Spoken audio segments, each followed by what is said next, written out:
Sanata Barau, ashe kai ne kake ɗaukan nauyin 'yan ta'adda, ake ta'addanci, ashe kai mutumin banza ne Barau. Barau muna ma kallon mutumin kirki, muna tunanin kai sanata ne, ashe kai azzalimi ne. Irin kalaman da Dauda Kahutu Rarara, dabba, jaki, daƙiƙi, kawali yasa karnuka 'yan daudu da karuwai suka fito suna faɗa akan mai girma sanata Barau, sanatan da yana ɗaya daga cikin sanatocin da suke yi wa al'umma abin da ya kamata. A tarihin Kano ba a taɓa yin sanatan da al'umma talakawa suka aminta suka lamunta da shi irin Barau ba. Yau wai Rarara ne yake fitowa ya faɗa wa Barau, ya sa a riƙa yi wa Barau cin mutunci. Rarara, akwai sanata a Bauchi, sanata Shehu Buba, shi ma haka kasa ake cin mutuncinsa. Da muka tsanaita bincike, ashe sanata Shehu Buba lokacin da aka yi kidnapping na mahaifiyarka babarka, ashe sanata Shehu Buba shine ya ba da kuɗi, ya ɗau nauyin duk abin da za a yi aka dawo da mahaifiyarka. Yau shine kake sawa ake cin zarafinsa, ake zaginsa. Hasali ma da ya tashi ya ce zai nemi gwamna, kai ne ka yi waƙa ka ci mutuncinsa ka zazzage shi. Yau kuma yanzu kuma abin ya koma kan Barau.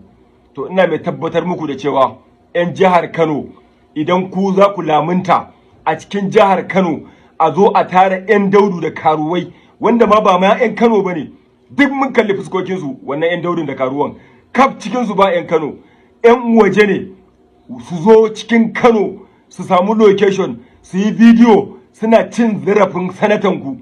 A lalle Kano, lalle kura ta yi lafiya. Billahi allazi la ilaha illa huwa.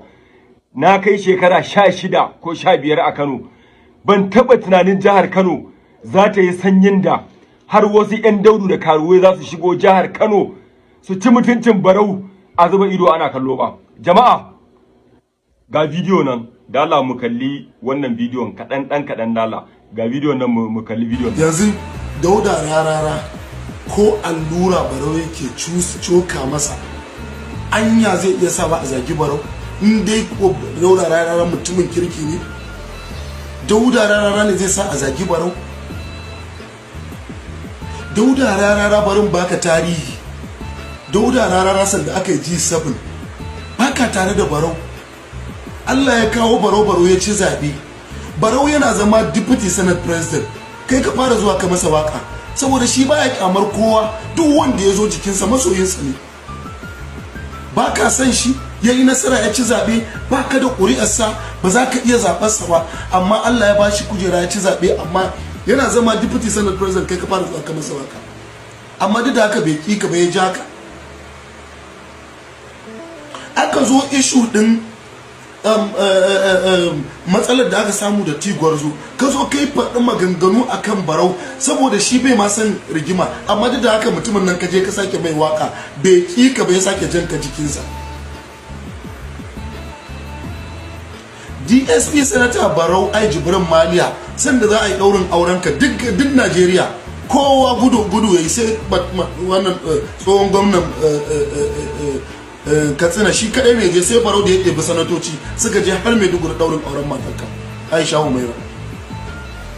Da za a maka naɗin sarauta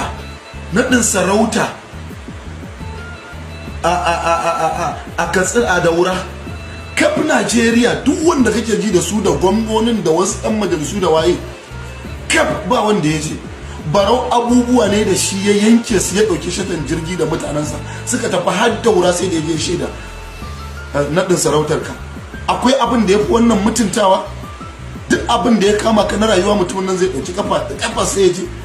In abu ya kama na alkhairi ya yi maka, ba ka da ƙuri'arsa, ba za ka iya zaɓarsa ba, soyayya ce kawai, amma za ka zo ka sa yara suna zaginsa saboda ba ka da mutunci, kai ba ka da kirki, ba ko ba wanda yake kake gani da daraja. Wato mutumin da ya maka wannan halaccin a rayuwa shine zaka saka mar da wannan sakamako, ka saka 'yan daudu da karuwai su rika cin mutuncinsa suna zaginsa, irin exactly abin da kai wa marigayi tsohon shugaban ƙasar Najeriya Muhammadu Buhari kenan.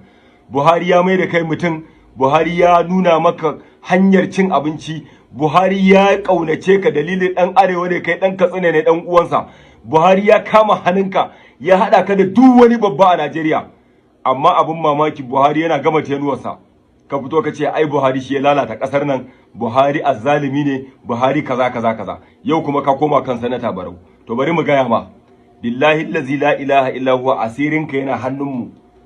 Ka ci sa'a, jiya na yi bidiyo ban yi posting ba, wani babba a masana'antar mu, babba ne a masana'antar Kannywood, muka yi magana da shi ya ce min na bar maganan nan. Na ce wallahi ranka ya daɗe, fusata ne aka yi, ni na daina magana a kanka, kawai gani ne jaki ne kai, dabba ne. Ya ce a bar maganan nan, duka muna jam'iyya ɗaya.